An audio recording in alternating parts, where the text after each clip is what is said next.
Okay. Okay. Okay, so could you first tell us your first and last name? Leo Metzler, Metzler. Is that the name you were born with? Yes. Okay. And when and where were you born? What year? When and where, yeah. Okay, I was born in Solnheim, Adenau, Germany. Sobernachim is the name of the town. What else? And what's your birth date? May 18th, 1928. So how old does that make you right now? 87. And what is your religious identity? Jewish. Okay, so now all I want you to do is share with us your personal World War II story. However much you want to tell us, however little you want to tell us. And if I don't get enough, I'll ask specific questions. In 1938, November the 10th, that's when it started, the Hitler movement. I was in Solnheim on November the 10th, 1938. That's when they had Kristallnacht. I was there on the day of the Kristallnacht. I was only 10 years old when the Nazis came into a house with axes and broke up all the furniture and broke up all the windows. And then they arrested my father. They took him away. They took him to Dachau. And we never saw him again. We got a telegram from the Nazis that he died of a kidney infection. Well, I don't think it was a kidney infection, the way I understand from my uncle, who was with him in the camp. He said he tried to escape through the door. He tried to escape. And then the Nazis shot him when he went out the door. He ran out the door and tried to escape. And the Nazis killed him. And my father was buried. There's very few Jews that they did that with. He was one of the few who was buried in Munich, M-U-N-I-C-H. It's in Germany, a big town in Germany, Munich. That's where he was buried in. And when I was in the Army in 1952, 1951, I used to be stationed near there. And I used to go to the cemetery and visit him in American clothes, American soldier. It was very hard for me to go to the grave and visit him. So that's the story. At the beginning of the story, it started in 1938, and I left 1939. Right at the beginning of January, I left Germany. I went to France, and I lived in France with my uncle. And for 3 years I lived in France. And we avoided the French. We avoided the war in 1939. That's when the war started in Poland. And we were in the war there, and we lived in a small town up north France.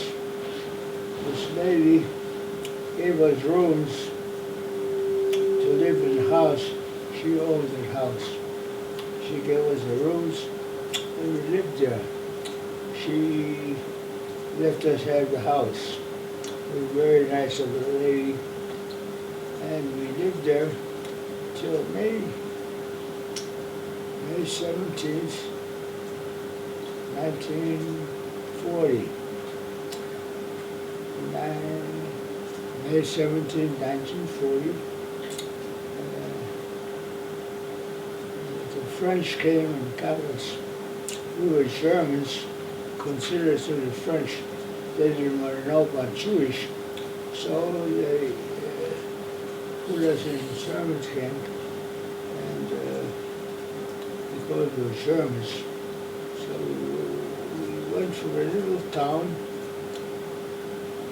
First they put us in a jail, which was a cow shed. And they put us on a train in 1940. We went to a camp called Gurs, and we were there for 3 months. We returned. I don't know what date it was, exact date, but we left that Gurs camp, and we went to Gurs camp for 3 months. After 3 months, we left us. We went to Marseille, and Marseille, we found a place to live, a Jewish synagogue. They gave us a place to live, and we lived there for 3 months.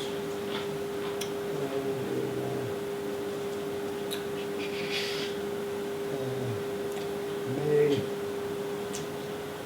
of 1941, we left France, we went to Spain. In Spain, we traveled to Portugal. In Portugal, we embarked to America, and we came over literally in a cattle boat. And we came to America, and we had it good here. And relatives brought us over, and we went with the relatives. We stayed with them, and the relatives kept us in America. And we stayed with them, and we stayed with them. Since like this, we came over to America. So that's my story.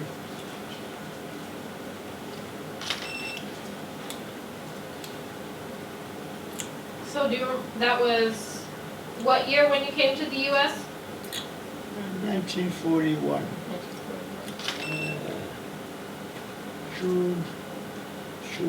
July of 1941.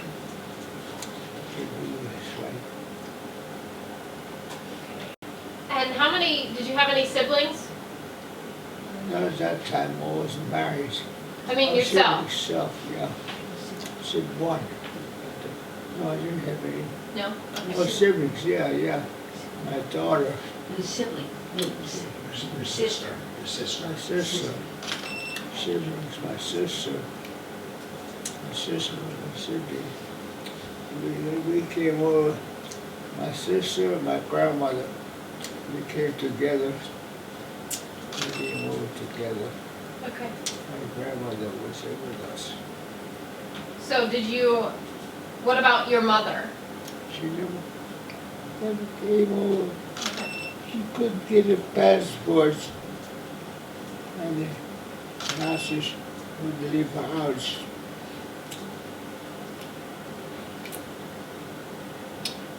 My mother stayed back in the house we owned, the owner. She stayed in the house back where we lived, but she never came over. She tried to get a passport, I wouldn't give her one. We had somebody try to smuggle her across the back road for $2,000. We gave him $2,000, but he never transported her across the border. So she never came here with us. She stayed back in Germany. The Germans arrested her, took her to Theresienstadt. There's another camp they had. I think I was near Poland there. And she died in that camp. That's the last I heard of her.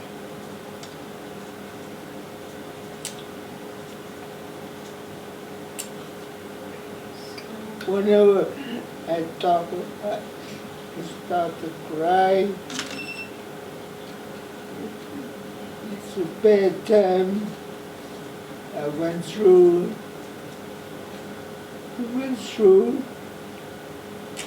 My sister and I went through the bad times together.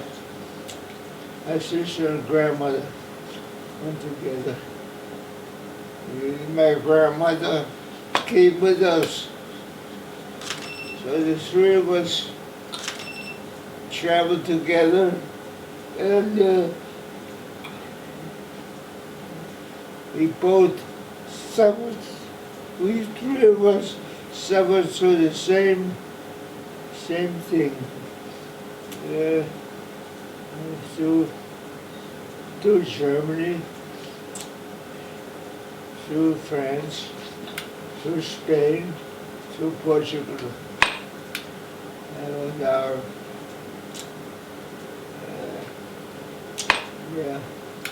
we had a bad time together. I So- remember the train we were on in France, going to the camp in France called Gurs. That's where we were for 3 months. It was out. We were interned in France till we came over, till we came back to Marseille. And then in Marseille, we lived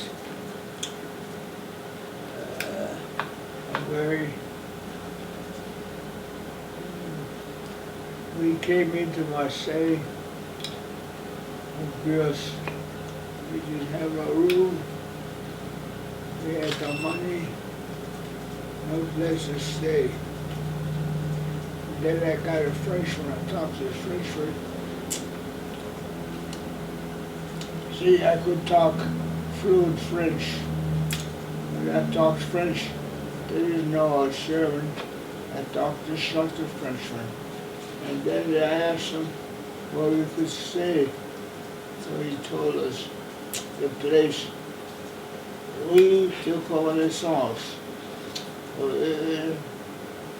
street of the Connaissance. It was the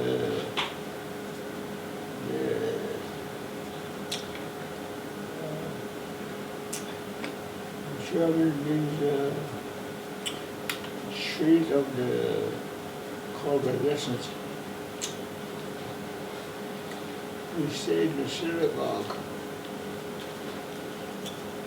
That's how we survived. We had very little bread. All we ate was bread and sardines and caravansos. Caravansos was in the camp in Gers. They gave us caravansos, which was big peas, and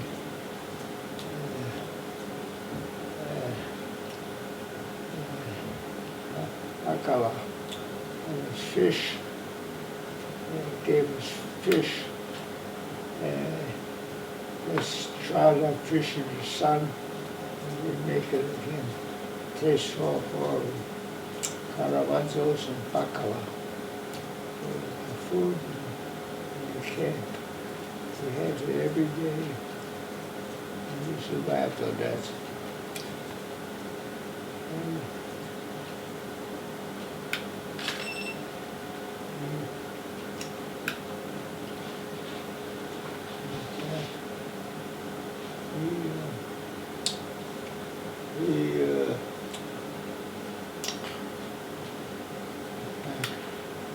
say to the synagogue, and say to the synagogue we lived in. And that's how I survived. So I'm going to ask you some questions now about after you got to the U.S. So, what was the first job that you remember doing here in the U.S.? First job was delivering newspapers. And where did you guys settle? In Pittsburgh. Oh, Pittsburgh, okay. And then what did you do for your career? I worked for the telephone company. I was the only Jew that worked there in the telephone office, the only Jew. So they used to say to me, "What are you doing here?" And Jews are usually doctors and lawyers. You know, doctor, lawyer working here. I said, "I can work just as well as you can." Good for you. I had the same hands, my hands are just the same as yours, and I can work with my hands just as well as you can. So then they shut up. They used to. And when did you meet your spouse? Uh, What year? Do you remember? yeah.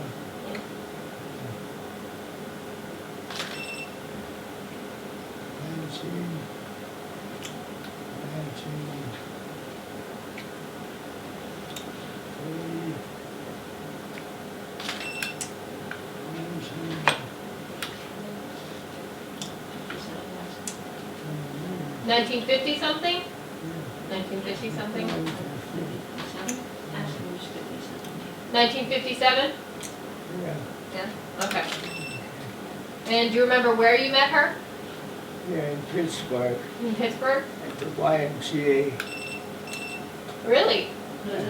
I have another person that I interviewed met her husband at the YMCA here as well. So that's funny. YMCA. There used to be dances every week. Yeah. Nice. And what year did you guys get married? 19.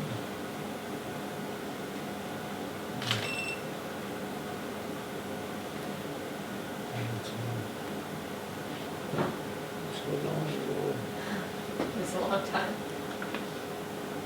Maybe like 1959? Somewhere around there. 66. Okay, okay.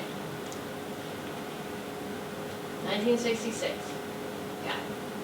And how many children do you guys have? One daughter.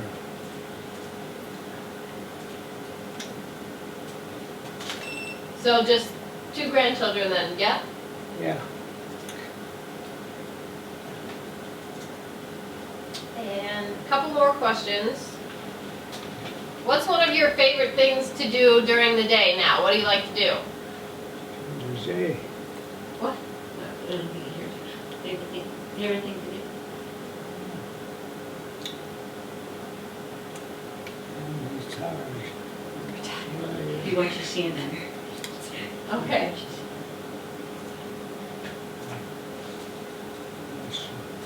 Do you like hanging out with the people here? Hmm? Okay. That's all right. I had my friends Yeah? on the outside, there are a lot of friends. You know, regular friends from Jewish communities, I have a lot of friends here. Yeah.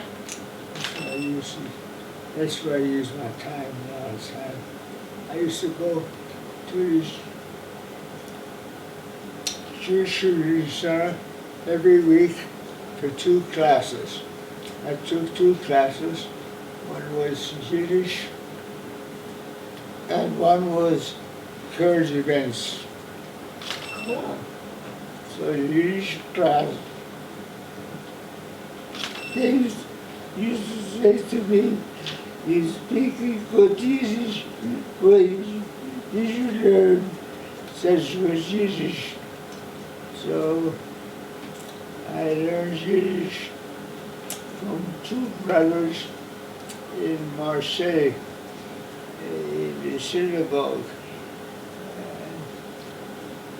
And 2 Polish brothers, they taught me Yiddish, and they also taught me some Hebrew. I learned Hebrew with the 2 Polish brothers. This is where I learn to speak. German Jews don't speak Yiddish. They don't speak Yiddish. German Jews. I learned in the synagogue Hebrew and Yiddish. Yiddish I can speak fluent, just like the Polish speak Yiddish. I learned how to speak Yiddish. And I kept it. I learned it. And I kept speaking Yiddish. I learned Yiddish in Yiddish class. Every week for one week a day, an hour a day. Yiddish and Hebrew. Really good class to go to. But it kept me busy. It kept my mind operated. And it kept me busy. The Jewish Community Center was a nice place to go to. There's all kinds of activities in the Jewish Community Center. All kinds of classes, all kinds of gym classes. We had workout classes. Yeah. And they had a swimming pool. Had everything in the Jewish Community Center. You could spend the whole day just going to these different activities there.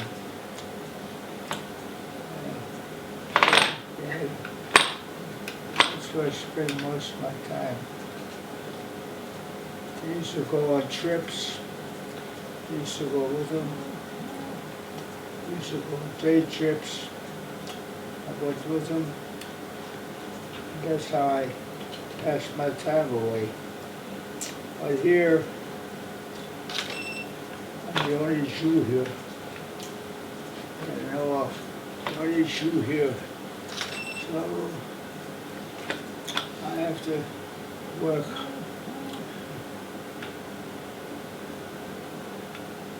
I have to tell them I'm Jewish, but they look at me with a funny face.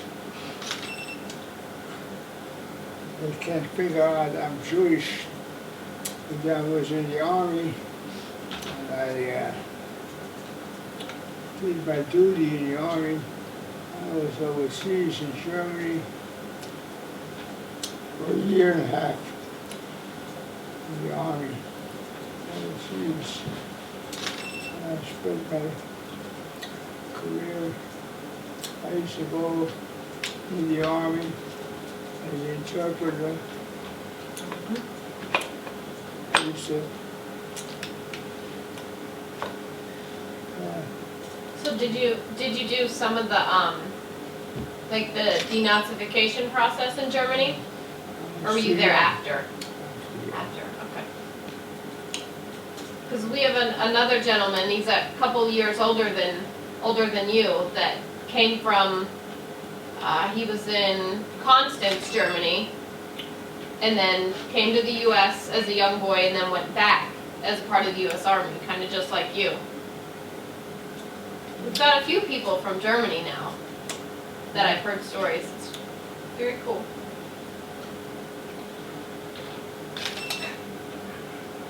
So you would translate for the Army then? Huh? You translated for the Army? Sometimes, yeah. Sometimes. And then the Germans would say, you know, American, you're German. I said, yeah, I'm German. Then they would say to me, but you're not American, you're German. You speak German too good. I said, I come from Germany, it's true. But I'm an American now. See my uniform? I'm an American now. Not a German. He says, no, you were in the German army. I said, no, the German army wouldn't accept me. Why? Because I'm a Jew. Then they said, we didn't know from that. Yeah, I know what the story was when I told about a Jew. I'm a Jew, I'm Jewish now. Always was. But we didn't know from that. That's what they always told me.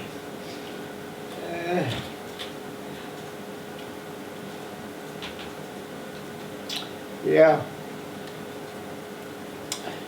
It's odd for an American soldier, which I was at the time, to go visit your father in the cemetery in Munich. I was stationed not too far from Munich.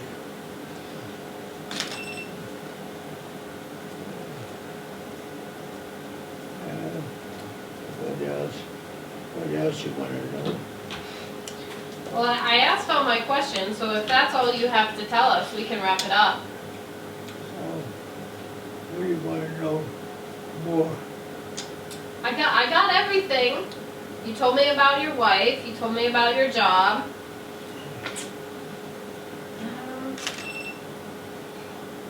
I think we're good.